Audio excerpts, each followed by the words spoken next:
트럼프 대통령이 연방요원의 총격에 미국인 2명이 숨져 항의 시위가 격화하고 있는 미네소타에 국경 차르인 톰 호먼을 파견했습니다. 비난 여론이 고조되자 트럼프 대통령은 정적인 팀 월즈 미네소타 주지사와 매우 좋은 통화를 했다며 진화 시도에 나선 것으로 보입니다. 뉴욕 연결해 자세한 소식 알아봅니다.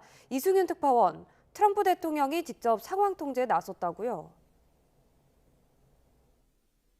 네, 그렇습니다. 트럼프 대통령은 백악관 국경보호 이민 단속 총책임자인 이 톰 호먼 국경 차르 이민 문제 이 총괄 책임자를 미네소타주에 파견하기로 했습니다. 트럼프 대통령의 호먼 파견 결정은 미네소타에서 이민 단속 작전을 이끄는 그레고리 보비노 국경 순찰 대장의 단속 방식이 잔혹하고 폭력적이라는 비판과 무관치 않아 보입니다. 캐롤라인 레빗 백악관 대변인은 보비노 대장의 역할을 호먼이 대신하거나 지원할 것이라는 점을 시사했습니다. 트럼프 대통령은 그동안 이민 단속을 거세게 비난해온 정적인 팀 월즈 미네소타 주지사가 전화를 걸어와 협력을 요청했고 매우 좋은 통화를 했다며 유화 제스처를 비쳤습니다.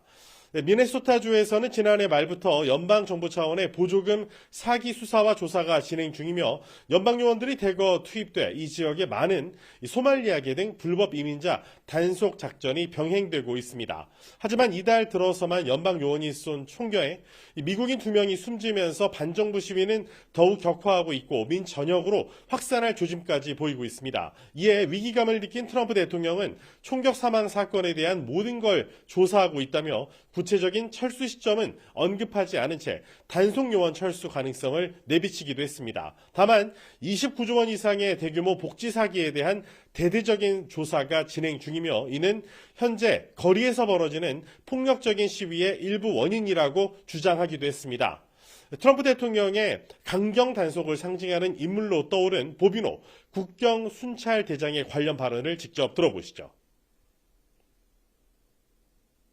When, as a politician, if you choose collusion and corruption as a choice, then there are consequences and actions that take place because of that.